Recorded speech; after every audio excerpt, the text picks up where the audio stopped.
What's up, guys? We're back here in Eve Echoes, day 8 review here. So, it's been 8 days of Eve Echoes, and it's safe to say my polar bears in Arcade are dead.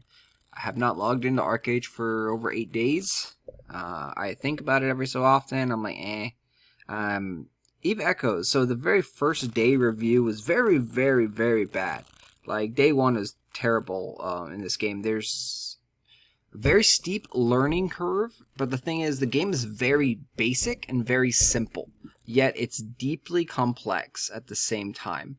The bad thing is that they don't teach you hardly anything in the game. You have to learn by playing or doing research or guides and things like that. So I've chose the learn by playing aspect and exploring and discovering things myself. Discovering you can haul stuff and then purchase a contract that is too big and can't haul it and lose that money. Discover the buy contracts where people can scam that way, because it's like you've heard about people scamming in Eve, and it's like, oh, I don't see how you can scam, but there's these buy contracts that you can scam people with. Be like, hey, I'm going to give you a free $1 million. Click on this, and then it's really you give them $1 million.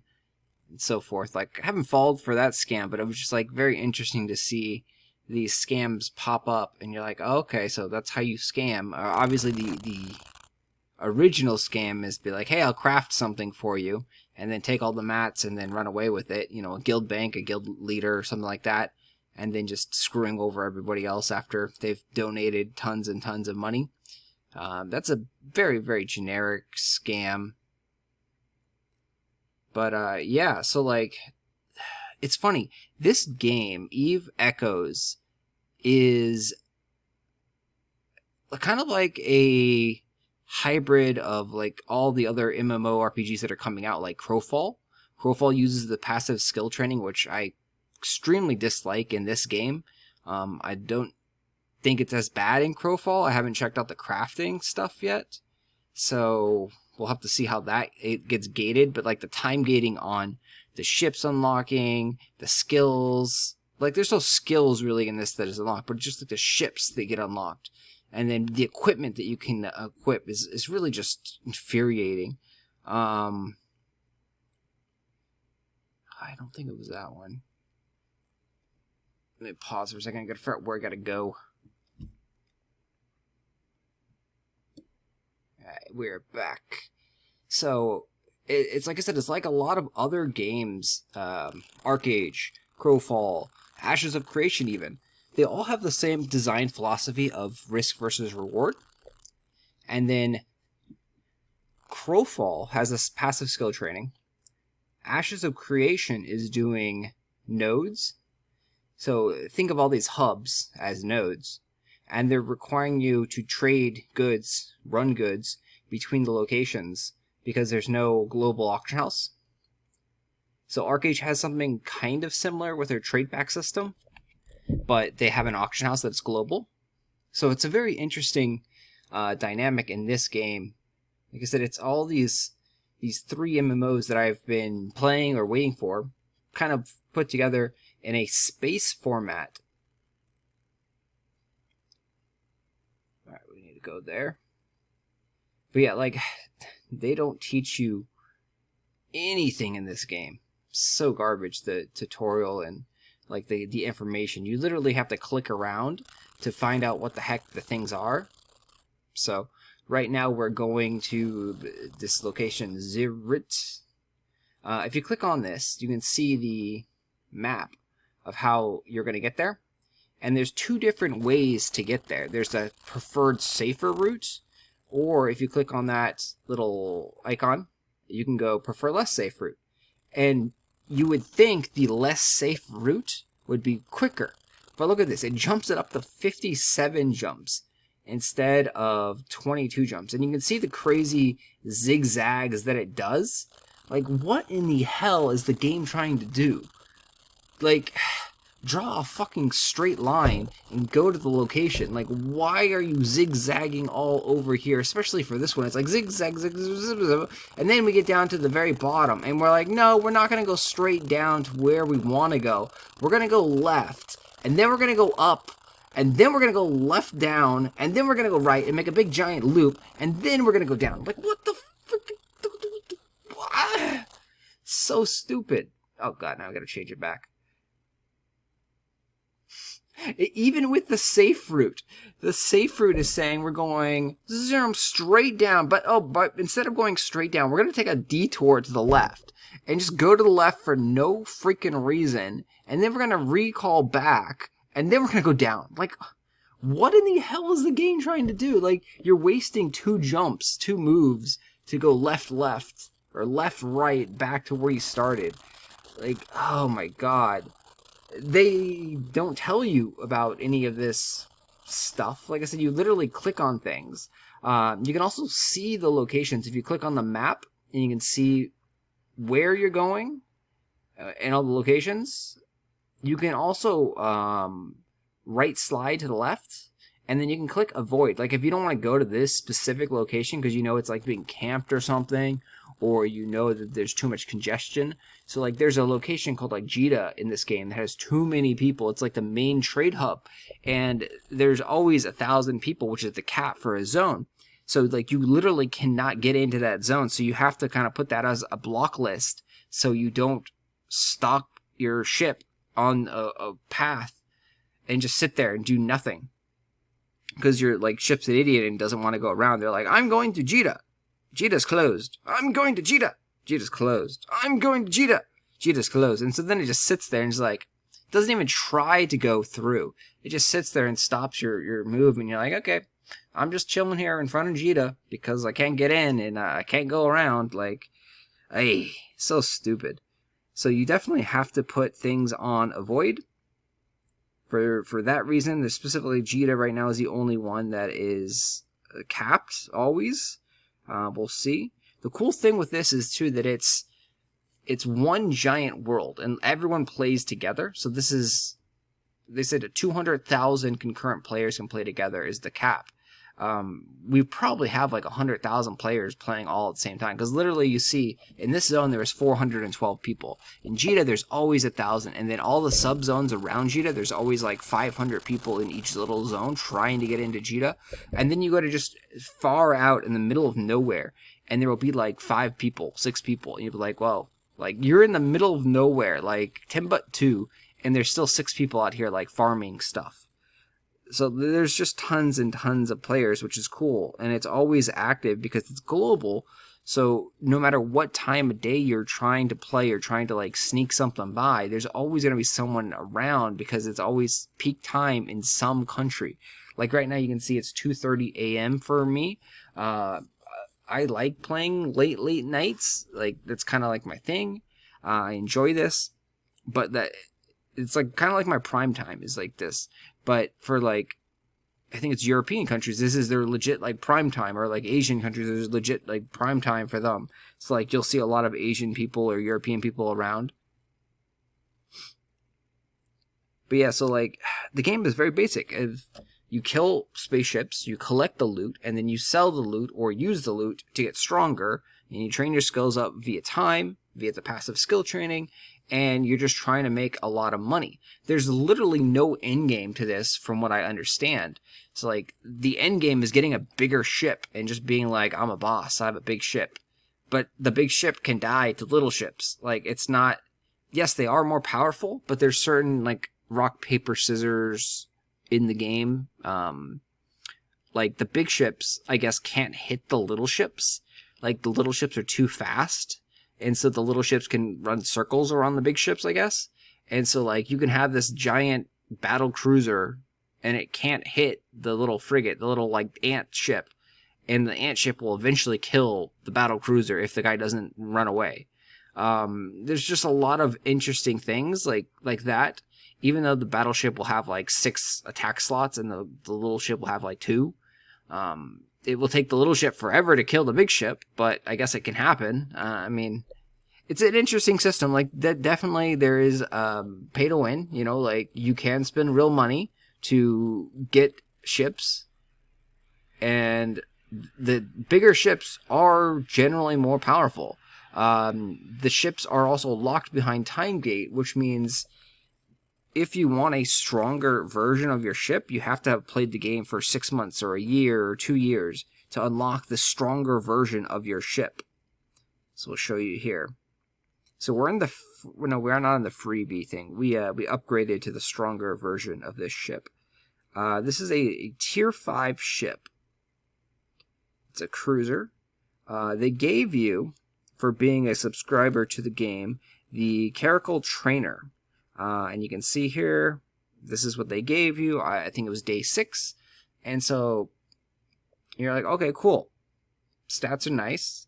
But we went ahead and upgraded to this, the actual Caracal, because it has 1 extra slot and it has a little bit more stats. So 1 more slot, more stats. Overall, just round, better. Price difference. The game says the trainer is only about 8 million, which everything is decided by the players, the real players of the game, not the in-game, like GMs or devs. So it's all a player-run market, which is my favorite thing and why I like this game so much, is the player-run market is so cool. They have buy orders and sell orders, so these are all the sellers that are selling. If we go over here to the very left, and you can see this looks like a contract, you click on that. That's the buy order area. So you can see who wants to buy said item and what they're paying. And then this is the location that they're paying at too. So not only do you have to buy something from someone, but you have to buy it at a specific location. If you don't buy it at that specific location, you'll have to have someone pay someone to haul it to your specific location. So location matters. Location is very important, and this is going to be tied into Ashes of Creation as well. So hopefully Ashes of Creation takes this ideas. It sounded like that's what they're trying to do with all of the nodes and the trade hubs. I don't ever recall him Stephen Sharif talking about Eve and how he was taking this economy trade system from Eve, but the way he's described things in the video is all the nodes, and then each nodes will have specific resources, kind of like local resources, and you have to trade them through across the world. There's no global auction house, and it's a very reminiscent of this system. And this system was, I guess, designed like 17, 20 years ago for Eve, and I believe it's still the same system, because I believe the whole game is still very much Eve Online, just a little bit watered down version of it. So yeah, the thing is, it really goes to show you too the power of alts. So ArcAge demonstrate alts are just insane, especially with labor. Labor is just in reverse a passive skill training type thing. So passive skill training and labor are both interchangeable, pretty much the exact same thing. The more accounts you have, the more passive skill training you have, which then you can generate more gold, or in this game ISK, and then you can go buy bigger and better ships. You can equip the ships with bigger and better gears, weapons and armors, and you can blow up bigger and better enemies to get bigger and better gears, which in then cycle make your gold per hour or ISK per hour faster, so you can farm more and then just get ahead of the curve. In ArcAge, you bought tons of Apex. In this game, you buy tons of Plex. So Plex is the currency that will get you the premium status, the VIP, and you just throw every single penny you get into Plex. Plex is at like 36,000 right now. It started off at like 3,000 gold or ISK. We're going to say gold because it's just, yeah. It started off at 3,000 gold, and now in 8 days, it's already up to 34,000. And the inflation in this game is just going to keep continuing because honestly, there's very little of gold sinks in this game, which is crazy because the system has been designed many, many years ago. You would think that the economy had been worked out, but they don't really have gold sinks. And I know people are going to be like, well, you blow up your ship, you die, you lose the ship. But though that's not actually a gold sink. The only gold sink that I've seen so far is the auction house fees. So when you list something and you buy it and there's like a transaction fee, there's also a tax for the guild. I don't know if that goes into a guild fund or if it just gets eaten alive. If it goes into a guild fund, then that doesn't take anything out. That's not a gold sink. But if it just gets eaten alive, like by the system, then that's a gold sink. There's also, let's see, repair costs, very minor. a few thousand gold here and there. Other than that, there's not much gold sinks that I've seen. And then there's also just tons and tons of free gold. So like they have quests, jobs that for, you know, all intents and purposes, refresh every 30 minutes. You have to click on this little refresh button. And these quests will give you, you know, up to millions of gold for doing said mission. The rarer the mission, the more money it will give. And this is also another reason why more accounts is more power. So every 30 minutes you can get a refresh. We got nothing really great here. We have a couple 250,000s. Some missions are further away than others. Some missions are easier than others. There's 4 different races. Each race has different attack and defense capabilities. So strengths and weaknesses. I cannot defeat these yellow things. These yellow things would just eat me alive. I call them aliens. I hate the aliens. They're just... bleh. My ships are very weak to the aliens. The aliens are very strong to me. Every other race I can just obliterate pretty easily. So, yeah. Aliens, I don't do their missions. Even if they're worth like 5 million, I don't do their missions because they will end up killing me, and then that's just a waste of time. Time is very, very valuable. Time is the most important thing in this game. You want to make sure that you're always doing stuff.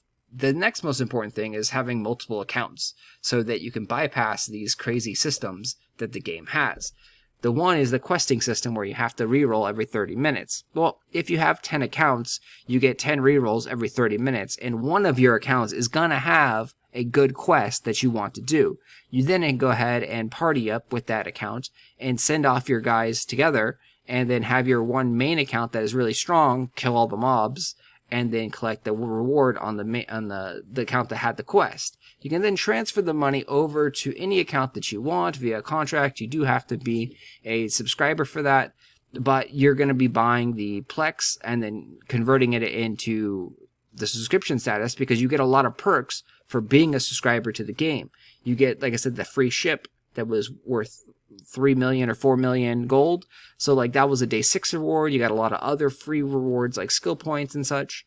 They gave other things that were very, very valuable. So definitely being a subscriber is very valuable, and you wanted to grab that as soon as possible. You still want to grab that now. The Plex price is only going to go up. Like my target price point for Plex, what I think is going to happen is it's going to be like 100 to 150,000 gold per Plex. The reason I say this is because the price is going to stabilize probably around 40,000 right now, where most people are at the tier 5 level, so they're getting access to these tier 5 quests and missions. Tier 5 quests and missions can give up to like 5 million gold per quest. Most people don't have a bajillion accounts, but the smart people do have a bajillion accounts, and they're getting these 5 million gold quests like all the time. The average person is going to get like, you know, 80,000, 20,000, 100,000 for their quests, and they're going to get maybe a big one every like once a week or something. But still, when you're getting 100,000 gold for doing one mission, the mission takes about 5 to 30 minutes, depending on how far it is, how easy, etc. You need 170 of those tokens to get your subscription. Everyone should have a subscription, so that's like, it's pretty easy to do. And when you're killing the monsters, so if like you do Mine Defense Advanced down here for 100,000, when you kill all the monsters, all the spaceships, you're going to get money for killing them as well. So you're going to get bounties. The bounty is then going to add up. So this mission right here is 100k, and then you're going to get probably like 200k in bounties, so that's 300,000 right there just for doing the mission. Plus, if you notice, these missions have these little symbols. They show you what race this is, what story part it is. This is something that is not explained anywhere in the game, and what you want to do is you actually want to do all of these symbols that don't have the check mark. So this one has a check mark. We've done it. We are waiting for its buddies, trying to find the other blue ones. And if you click over here on the story, you can see these are where the quests go. And you click on this for patriotism, and it'll tell you which quest you need to do. So if you do all 3 of those, you unlock a special mission, which you can end up selling for a good amount of money, a few million, or you can try and do, and the quests are quite difficult. So we have these story quests over here. These are the story quests. And so here's the For Freedom. Actually, that's not the right one. But you get the idea. So 20 million for this. this is an extremely difficult quest, and currently it is bugged. You cannot actually do it. So, yeah. But there's also something like this one is 75 million. Like, the amount of money you get is insane, but it's recommended that you are a tier 8 battle cruiser to fight this, because that's what you're going to be fighting up against. So you're going to need a lot of power to fight this. Or you just bring 100 friends over. You know, you only have 10 in a party, but you bring 10 over and you beat them up like that. Or you can cheese the system a lot of times. There's a lot of things you can do against the NPCs. And all of these missions, from what I understand and learned from playing the game, are all instances. So you cannot be PvP'd. You cannot be attacked by other players, even though the game will tell you, like, hey, it's a PvP zone, be careful. Once you get into the instance where that quest is, you cannot be PvP'd, from my experience. Maybe I'm wrong on this, but I have not seen anyone inside my own instance while I'm doing one of these quests or missions. So, we'll see. But, anyway, guys, thanks for watching. That was about, 8-day recap. The game is... it's addicting. It is addicting. Like I said, I have not logged into Arcade for 8 days. Probably should do it sometime just to save my land, just cause, Anyway, guys, I will talk to you guys later. We'll have some more videos on Eve Echoes, tips, tricks, guides, tutorials, and things like that. There's a lot of content creators already doing stuff, and I don't like to put out, like, guides unless I know what I'm talking about. We're going to talk about the market and the economy a lot, because that's something that I can... give you advice and help on. I'm going to show you how to make a lot of money soon, because that's what we do on the channel.